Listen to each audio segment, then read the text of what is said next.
Assalomu alaykum hammaga. Biz yana bitta yangi oila kelyapti. O'shani uyini ko'rishga narsalarni biriktirib, bitta ikkita narsa bor edi, tashib ketishga keldim. Har safar so'rashadi, uy qancha, qanday deb. 2 bedroom uy. Odatda yangi kelganda 2 bedroom uyda turiladi. Shoshma, chiqmayman men video olayapman bolam. Birinchi kiradigan xonasi mehmonxona bo'ladi, keyin bu yerda koridor. Hammasida shakli har xil bo'ladi, lekin xona bir xil. Mana bitta mehmonxona, ikkita spalni bo'ladi 2 bedroom degan uyda. Keyin mana koridor, bu yerda hojatxonasi, keyin ishxonasi. Keyin bu tarafda oshxona, oshxonasi ham kengish yaxshi ekan.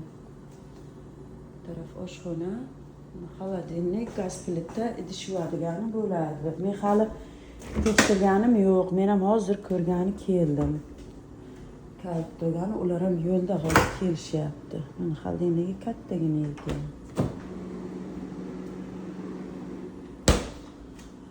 Xo'sh. Keyin mana bu yerda shkafchik, buni aptechka, biz aptechka qilardik shunaqa shkafchikni. Mana bitta spalnisi, bu kichkinaroq spalnisi, shkafi, eshik qilibdi, suriladigan eshik bo'ladi odatda. Mana bunaqa eshik bo'lishi kerak, menimcha singan, keyin oddiy eshik qo'ygan. Keyin bu ikkinchi spalnisi, lekin spalnalari kichkinaroq ekan. Bunaqa svitilnik qo'yibdi bular o'zgartiribdi. Odatda ventilyatorlik svitilnik bo'lar edi. Konditsioner. Hamma xonada klozetchalar bo'ladi. Eshikdan kirganda ham mana bunaqa shkafchik bo'ladi, oyoq kiyimlar qo'yiladi. Banyoning ichida ham bitta bo'ladi, mana bunaqa. Bunda sochiq-pochiq kiyimlar qo'yiladi. Mana oshxonada ham bo'ladi. Hamma xonada bitta mana shunaqa klozetchasi bo'ladi. 1000 qanchaga qo'l qo'ydi bakalım? 1150 miydi, 1200 miydi? O'zim qo'l qo'ydim. 1150 yoki 1200 ga qo'l qo'ydim-da. Bu mahalla o'sha boshqa o'zbeklar turgan mahalla. Ko'rsataman.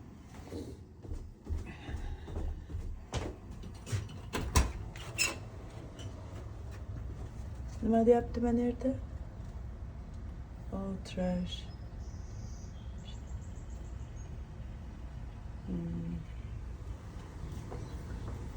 Mana bu Shahnozning ko'chasi. Shahnoz, Mohiy, Maftun, endi bir kishining ham ko'chasi bo'lmay qoldi. Har bir ko'chada 4-5 kishi yashayapti. Men yashagan ko'cha mana shu.